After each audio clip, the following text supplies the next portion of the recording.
제로가 지금 왓슨은 범용 인공지능이 되진 않았어요. 지금 왓슨은 의사들하고 협업을 해서 뭔가 이렇게 데이터를 보여주는 방식의 지금 그러니까 왓슨이 범용 인공지능이 된다라는 것은 아마 수백만 명의 생체 데이터를 쌓고 학습을 하고 그리고서 뭐 알파고 제로 같은 프로그램이랑 왓슨이랑 딱 결합을 하면은 이제 그때부터는 어떻게 되냐면은 이제 수술용 로봇하고 왓슨이 결합이 되면 어떻게 되냐면요 인류를 전부 로봇이 치료하게 돼요. 의사가 이제 병원에서 완전히 떠나는 현상이 나타나고 그래요. 그러면 이제 제가 이제 EBS 미래강연 Q 저기 출연하면서 패널을 하고 있거든요. 그래서 저번에 미래의료 편에서 제가 뭐라고 그랬냐면은 미래의 병원은 사람을 죽이는 곳이 될 것이다. 안락사만 하게 된다는 겁니다. 치료는 병원에서 이루어지지 않아요. 치료는 리빙 랩, 생활 속에서 치료가 이루어져요. 그러니까 전 지구가 하나의 우리가 병들지 않도록 해주는 장치들이 쫙 깔려버리게 되는 거예요. 그런데 그 중에서 죽고 싶은 사람이 있을 거 아닙니까? 그러면 생명권을 우리가 지금 보세요. 지금 사망 선고를 누가 하냐면 의사만이 할 수 있어요. 지금은 의사가 사망 선고 안 하면은 죽은 게 아니에요. 유령이야. 실종이에요. 실종. 그냥. 그러니까 이런 것들을 우리 인간들이 법을 통해서 최후의 보루를 남겨놓습니다. 인간이 정말 중요한 것은 결정할 수 있도록 최후의 보루를 남겨놓게 되거든요. 그래서 안락사는 병원에서 하게 된다는 거죠. 그래서 미래의 병원은 안락사하고 장례식 하는 곳으로 바뀐다는 거죠. 점점점. 그 발언을 제가 했어요. TV에서. 그랬더니 PD도 이제 편집 안 하고 더 이렇게 잘 방향을 그러니까 제 말이 일리가 있어 보이니까 딱 나갔죠. 좀 충격적인 발언이긴 한데. 제가 질문했습니다. 이제 앞으로 이런 산업들이 이제 발전해서 말씀하신 것처럼 뭐 소비라든지 그다음에 이제 인공지능 그리고 이제 자율주행 여러 가지 그런 분야겠지만 저는 이제 또 하나 눈여겨봐야 될 부분이 컨텐츠 산업이라고 생각하고 있습니다. 그리고 이제 또 뭐 아까 말씀하신 것처럼 이제 편의점이 무인화가 되고 또 여러 가지 이런 걸 하면서 많은 이제 일자리를 잃어가고 이제 그런 뭐 1개 프로그래머가 이제 알파고를 이길 수는 없겠지만 컨텐츠 같은 경우는 개인들도 같은 부분입니다. 또 그런 제가 볼 때 가장 그것에 대한 좀 근접하라고 하고 있는 게 유튜브라고 저는 보여지는데요. 죄송해요. 그거 하나를 빼먹었는데 그 컨텐츠 부분 빼먹었어요. 저기다 써놓고. 예. 그래서 그런 유튜브가 제가 볼 때 지금 예술 부분에서 하는 그런 거고 유튜브 1인 창작자 그리고 컨텐츠 크리에이터들이 앞으로 나가기 위한 어떤 뭐 좀 필요한 조건이라든지 또 현재 이런 변화하는 산업 과정에서 앞으로 그 분야가 좀 이제 변화해 나갈 게 대해서 좀 공견해 주시면 감사하겠습니다. 네, 맞습니다. 그러니까 그게 제가 여기다가 이렇게 여기다가 집어넣은 거예요, 사실. 이거예요, 이거. 이걸 빼먹은 거예요. 가상현실. 그러니까 콘텐츠 시장은 제 생각엔 가상현실 중심으로 완벽하게 재편될 것 같거든요. 그러니까 뭐까지 가능해져 버리냐면 앞으로는 가상현실 속에서 이제 우리가 아바타가 될 수 있잖아요. 그런데 우리 예전에 그 서로게이트라는 영화를 보면은 이걸 딱 쓰면 서로게이트 영화가 그 가상현실이 굉장히 근접한 영화거든요. 딱 쓰고 로봇이 대신 활동을 하잖아요. 그러니까 그걸 텔레프레센스라고 그래요. 텔레프레센스. 로봇이 돌아다니고 로봇이 밥을 먹는데 내가 그걸 느껴버리는 거죠. 그러니까 누워있음에도 불구하고 내가 활동하는 것처럼 느껴버리게 되는 그게 가상현실인데 그러다 보니까 가상현실이라는 건 상상력이 무한하잖아요. 그러니까 콘텐츠 시장에서 지금 상상력이 굉장히 중요해지는 상황이 옵니다. 그러니까 가상현실 속에서 우리가 우주여행을 떠날 수 있고요. 그 외계 행성을 여행을 할 수가 있거든요. 가상현실 속에서. 그래가지고 4D 아시죠? 4D. 외계 행성의 독특한 냄새를 우리가 설정할 수 있고요. 뭘 몸에 해롭지 않게 또는 몸에 이롭게. 뭐 똥냄새는 나지만 뭐 외계인 똥냄새는 뭘까 뭐 이런 것까지 다 우리가 설정을 해야 되는 거예요. 그러니까 우리가 인공지능한테 인공지능 AGI가 됐을 때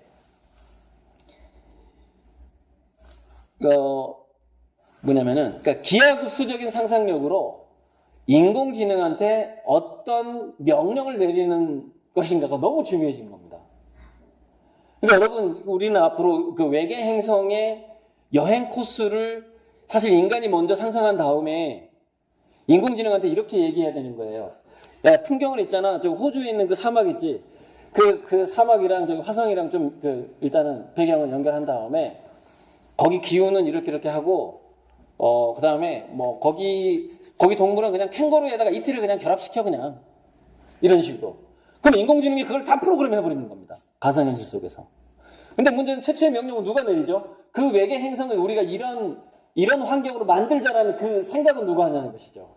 그걸 인간들이 하게 될 가능성이 아주 많다는 겁니다. 왜? 인공지능이 자동적으로 하려면은 더 발달해야 돼요. 제가 봤을 때는. 그러니까 더 시간이 더 오래 걸린다는 거죠. 그러니까 인공지능이 그런 것까지 하기에는 좀 바쁠 수도 있어요. 제가 신경 써야 되는 게 너무 많으니까 지금 뭐 정치도 신경 써야 되지, 환경도 신경 써야 되지.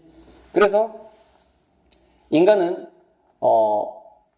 지금처럼 게임하고 이렇게 하는 것이 그 모니터상에서 하는 게 아니라 완전 체험형으로 바뀌어버린다는 것이죠. VR, AR, XR. 물론 우리가 경제활동이라든가 쇼핑이라든가 이런 것도 다 마찬가지고요. 그래서 자존감, 우리가 일자리가 사라졌을 때 인간이 자존감이 무너지는 거 있잖아요. 이런 것들이 예를 들어서 마약이라든가 또는 합법적인 마약 시장이 열리게 될 것 같고요. 합법적인 마약 시장하고 가상현실이 결합될 것 같아요.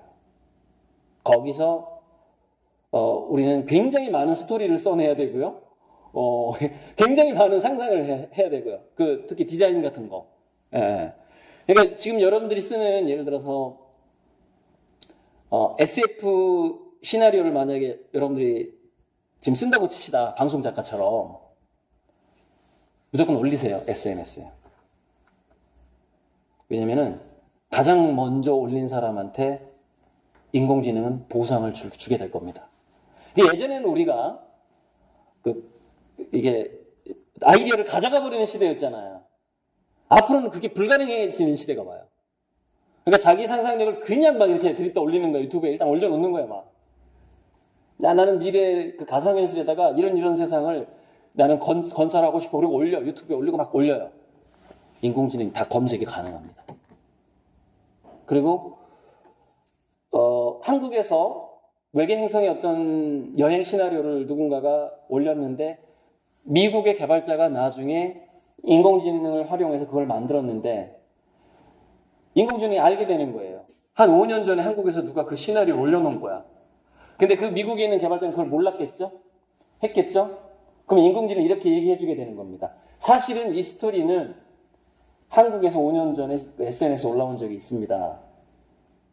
수익금이 생긴다면 그 사람한테 보상을 해줘야 됩니다. 여기에 대한 관행이 생기게 돼요. 먼저 아이디어를 올리는 사람들한테 보상을 해주는 관행이 생긴다는 것이죠.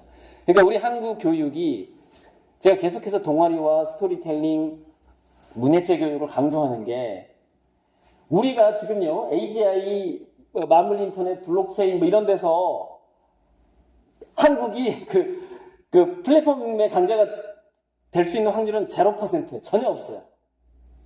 전혀 없거든요.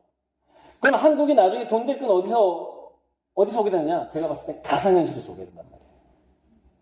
그러니까 우리 교육이 완전히 가상현실 포커싱해서 지금 진행이 돼야 돼요. 제가 그렇게 강조하고 다니는데 지금 교사들이 이해를 잘 못하고 있어요, 지금. 이 시대가 온다고 지금 강조하는데. 이해하시겠죠? 콘텐츠 굉장히 중요해져요. 왜냐면 콘텐츠 시장이 우리 한국의 부를 가져다 줄 수 있는 어쩌면 유일한 방법이에요. 미래 사회에서. 다 한 개, 돈 되는 데가 별로 없어요. 이제 돈 버는 기업이 별로 없어요. 몇 개 플랫폼 회사 말고는. 근데 돈을 왕창 벌 수 있는 기회가 여기서 온단 말이에요. 왜? 대다수의 인간들은 상상을 멈출 수가 없다. 상상하고 즐기는 것을 멈출 수가 없고 상상하고 즐기면서 돈을 쓰게 된다는 거죠. 무슨 돈을 쓰게 되죠? 국민 기본소득으로 받은 거. 그 다음에 나이키 생체정보 팔아가지고 받은 돈이 있죠. 그걸 여기다 쓰게 되는 거예요. 그러니까 미래의 최고의 부자는 헬스케어 그룹일 것이고요. 또 한 그룹은 가상현실에서 콘텐츠를 만들어내는 그룹이 되는 거예요. 최고의 양대 부자가 그렇게 되는 겁니다. 경제의 어떤 그 통일이 그렇게 가버리는 거죠. 됐죠? 예. 네, 이상입니다. 또 다른 질문 있으시면 편하게 손 들어주세요. 10분 남았어요. 나가야 돼. 네, 질문하세요. 저는 지금 그러니까 디자인 일을 좀 하고 있는데 네. 이게 저도 이제 다른 비슷한 인공지능 관련된 거에 잠깐 들었는데 디자인을 그러니까 알아서 한 인공지능 디자인 뭐 이런 식으로 해가지고 이제 그 디자인 플랫폼이나 이런 거를 예를 들어 그 소비자가 원하는 그런 게 있으면 그런 스타일로 바꿔주는 그런 게 생긴다고 이런 식으로 나오더라고요. 그렇죠. 네. 그 인공지능이 알아서 해줘버려요. 그러니까 우리는 명령만 하면 된다니까요. 그러니까 그걸 컨셉이라고 그러잖아요. 컨셉을 제공할 수 있느냐 없느냐가 굉장히 중요해지는 거예요. 우리가 컨셉을 제공하면 인공지능이 알아서 만들어져 버리는 거죠. 근데 인공지능의 특성은 뭐냐면요. 누군가가 명령하지 않으면 안 만들어요. 그게 왜 그러냐면은 그 인공지능의 특성상 동기부여가 처음에 촉발이 안 되는 특성을 갖고 있어요. 알아서 해주지는 않아요. 그게 그 동기부여가, 그러니까 그 뇌과학자들이 그걸 연구했는데, 동기부여의 최초의 방아쇠 촉발점은 트라우마라는 거예요. 뭔가 상처를 입는 거라는 겁니다. 고통을 느껴야 되는 것이고. 근데 인공지능이 고통을 못 느끼잖아요. 고통을 느껴야지 마음의 상처를 입을 것이고, 트라우마가 생길 거 아닙니까? 그리고 그 결핍으로부터 뭔가 이렇게 탈출하고자 하는 욕망이 생길 거 아니에요.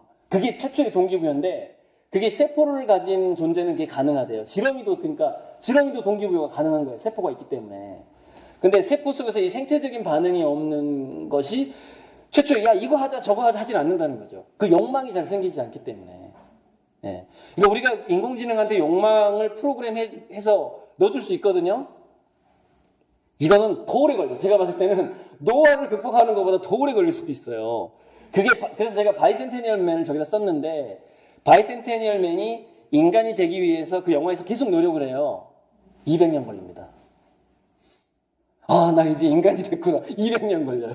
그 AI가 그 인간의 그 감성을 충분히 느끼는 그 도달점이. 그러니까 우리가 의료를 정복하는 것은 앞으로 한 50년 걸리겠지만, 인공지능이 동기부여가 처음에 막 이거 하자 저거 하자 야 나를 따르라 이렇게 인공지능이 할 정도가 되려면 어쩌면 150년 200년이 걸린다는 거죠. 그러니까 앞으로 미래 사회를 이끌어가는 건 인간의 상상력이라는 거예요. 인공지능은 우리의 시중이고 노예가 되는 것이고요. 노예라고. 그러니까 노예 겸 너무 이게 공정한 노예다 보니까 노예 겸 대통령이 되는 거예요. 이게 저 맨 위에 있기도 하고 인공지능은 맨 위에 있기도 하고 맨 아래에 있기도 하는 거예요. 그 사이에서 인간이 살아가게 되는 것이죠. 예, 그렇게 되는 거죠. 이상입니다. 상상력을 많이 키우셔야 돼요. 네.